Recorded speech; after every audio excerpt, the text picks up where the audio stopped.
નમસ્કાર દર્શક મિત્રો. રાજા રજવાડા અને રાજકારણને આપણે વિશાળ ફલક પર મૂક્યું છે. રાજા હોય, રજવાડા હોય અને રાજકારણ પણ હોય. તો હંમેશા કહું છું કે કોઈ પણ વ્યવસ્થામાં ત્રણ શબ્દ મહત્વના છે. એક ટી એટલે ટેકનોલોજી, તંત્રજ્ઞાન, એડમિનિસ્ટ્રેશન. એ બીજો એ વહીવટ, એડમિનિસ્ટ્રેશન, અને ત્રીજો પી એટલે પોલિટિક્સ, રાજા, પ્રધાન, મુખ્યપ્રધાન, વડાપ્રધાન. આમ ટી એ પી આ ત્રણેય જો તાલમેલથી ચાલે તો વિકાસ થાય, ન ચાલે તો ગાડી ખોટકાય. અને આ ત્રણેય તાલમેલથી ચાલે એ માટે બધા વચ્ચે પરસ્પર વિશ્વાસ અને એક સ્વસ્થ અને મજબૂત વિશ્વાસ હોવો જોઈએ. આજે મારે વાત રજૂ કરવી છે તે પૂર્વ મુખ્ય સચિવ અને ગુજરાતના છેલ્લા આઈસીએસ મુખ્ય સચિવ લલિત દલાલ સાહેબની જીવણીમાંથી કરવી છે. એમના પત્ની હંસાબેન ગંભીર માંદગીમાં છે, લગભગ અંતકાળ તરફ જઈ રહ્યા છે. 1948નું એ વર્ષ દુષ્કાળનું વર્ષ હતું અને મોરારજીભાઈ દેસાઈ દ્વારા દલાલ સાહેબને ભરૂચની જવાબદારી સોંપવામાં આવી હતી, પણ હંસાબેનની બગડતી તબિયતના કારણે તેમનું મન ત્યાં લાગતું નહોતું. દલાલ સાહેબ લખે છે એ મુંબઈથી જાય, મુંબઈ સચિવાલય ત્યાંથી લખે છે કે તે જ સાંજે ભરૂચ પાછો ફર્યો, પણ અઠવાડિયામાં જ મને હંસાની બગડતી તબિયતના વાવડ મળી ગયા. એટલે 21 નવેમ્બર 48 એ હું મુંબઈ જતો રહ્યો ને મુખ્ય સચિવ શ્રી એમડી ભટ્ટને મળ્યો. શ્રી ભટ્ટ એક ઉમદા અધિકારી હતા, મારા અનુભવમાં સર્વશ્રેષ્ઠ. એમણે મને કહ્યું, મોરારજીભાઈ માને છે કે હું મલિંજર એટલે કે ઢોંગ કરું છું દુષ્કાળની જવાબદારીથી બચવા. મેં એમને વિનંતી કરી કે મારી સાથે હંસાને તે આવે, હંસા એટલે એમના પત્ની, ને જાતે હંસાને જો ખાતરી કરે કે હું સાચો છું કે નહીં. એ તરત જ કબૂલ થયા ને હંસાને જોઈ મને કહ્યું, મોરારજીભાઈ કાચા કાનના છે ને મને જરા પણ ચિંતા ન કરવા કહ્યું. મુખ્યમંત્રી બાળાસાહેબ ખેર, જે વિશાળ હૃદયના હતા, તેમની પાસે મારી રજા મંજૂર કરાવી. હંસાની તબિયત દિન પ્રતિદિન બગડતી ચાલી ને છેવટે 6 ફેબ્રુઆરી 1949 ને સવારે 4 વાગે તે ફાની દુનિયા છોડી ગઈ. દોસ્તો, વાત એ છે કે જ્યારે તમારે જેની સાથે કામ કરવાનું છે, જે અધિકારીએ જે રાજકારણી સાથે કામ કરવાનું છે, એ જડ હોય અથવા તો પૂર્વગ્રહથી ગ્રસિત હોય, ત્યારે આ પ્રકારની ઘટનાઓ બનતી હોય છે. એક બાજુ દલાલ સાહેબના પત્ની મરણ પથારીએ છે અને બીજી બાજુ મોરારજીભાઈ એમ માને છે કે દુષ્કાળની જવાબદારીમાંથી છટકવા માટે દલાલ સાહેબ ભરૂચ જવાનું ટાળે છે. દોસ્તો, આવો જ એક બનાવ મારી જિંદગીમાં પણ બન્યો. સનતભાઈ મહેતા મારા મેન્ટર ગણાય, એ નાણાં અને આયોજન મંત્રી, અને માધવસિંહભાઈ સોલંકી એ વખતે મુખ્યમંત્રી. કોઈએ એમના કાનમાં નાખ્યું કે હું સનત મહેતાનો માણસ છું. ગ્રંથિ પડી, મારી ફાઇલો સીધી મુખ્યમંત્રીને પોલિસીને લગતી જાય, એમાં સાહેબના અવલોકનો ક્યારેક વિચિત્ર લાગે એવા હોવા માંડ્યા. મને થયું કે ક્યાંક નક્કી વિશ્વાસનો અભાવ છે. એક દિવસે પૂરી તૈયારી સાથે હું માધવસિંહભાઈને મળવા ગયો. ગજવામાં રાજીનામાનો પત્ર ટાઈપ કરીને લઈ ગયો. મેં વિચાર્યું કે જો વિશ્વાસ ના હોય મુખ્યમંત્રીને મારામાં, જેની સાથે મારે કામ કરવાનું છે, તો એ વખતે મારી ઉંમર માંડ 1980-81ની વાત છે, એટલે એ વખતે મારી ઉંમર માંડ 33 વર્ષની હતી. તો શું ફરક પડશે? આપણે ખુમારી એટલી હતી કે રિક્ષા ચલાવીશું તો સરકારી પગાર મળે છે એટલે પગાર તો મળી રહેશે. મેં આવા બીજા એક કિસ્સામાં લખ્યું છે કે હું કમાટી બાગના દરવાજે ઉભો રહી ચણા ચોર ગરમ વેચીશ, પણ આ સમાધાન તો નહીં જ કરું. માધવસિંહભાઈએ મને મુલાકાત આપી હું ચેમ્બરમાં દાખલ થયો, મને બેસવા કહ્યું, પૂછ્યું કેમ આવ્યા. મેં મારો રાજીનામાનો પત્ર એમના હાથમાં મૂક્યો. મધુસિંહભાઈએ કહ્યું કેમ? મેં કહ્યું સાહેબ માફ કરજો, પણ આપના મનમાં કોઈ ગ્રંથિ એવી છે કે હું સનતભાઈનો માણસ છું. હા, તમે સનત મહેતાના માણસ છો ને?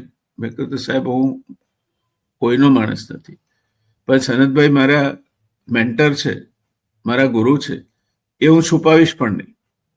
પણ એનો અર્થ એ ના થાય કે તમે અથવા સનતભાઈ બેમાંથી એકે એવા માણસો છો કે જેમને બીજાની જાસૂસી કરવી પડે ને તમારે જાસૂસી કરવી હોય તો તમારી પાસે 18 રસ્તા છે. હું તમને શું નુકસાન કરવાનો હતો?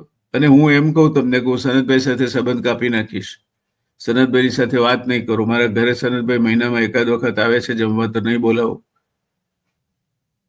એ પ્રકારની અપ્રામાણિકતા મને આવડતી નથી. અને આપનો વિશ્વાસ ના હોય તો આપની સાથે સીધી મારે નોકરી કરવાની છે, તે થઈ શકે નહીં. એટલે સર, આ નોકરી નહીં થાય મારાથી.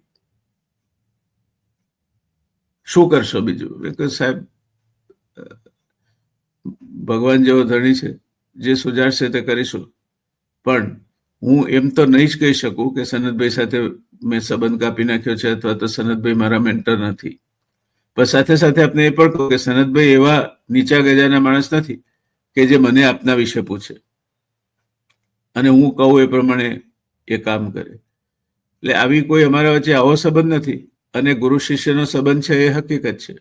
પણ આપ મારા મંત્રી છો એટલે આપને એક વાતની ખાતરી આપો કે મેં અત્યાર સુધી જે કંઈ કામ કર્યું છે, જ્યાં સુધી ખાતાને લગતું કામ છે ત્યાં સુધી આપના પ્રત્યે સવાઈ વફાદારીથી કામ કર્યું છે. અને ટુ હિઝ ક્રેડિટ સનતભાઈએ ક્યારે મને પૂછ્યું પણ નથી. હવે આપને મારામાં વિશ્વાસ નથી તો સર હું કઈ રીતે નોકરી કરી શકું? માધવસિંહભાઈએ થોડી વાર કંઈ વિચાર્યું, પછી એ કાગળ એમણે હાથમાં લીધો, ફરી એકવાર નજર ફેરવી એને ફાડી નાખ્યો, ફાડીને કચરા ટોપલીમાં નાખી દીધો. એમના હવાલદાર હતા, ગુણે કરીને બેલ મારીને બોલાવ્યા, બે ચા લાવો.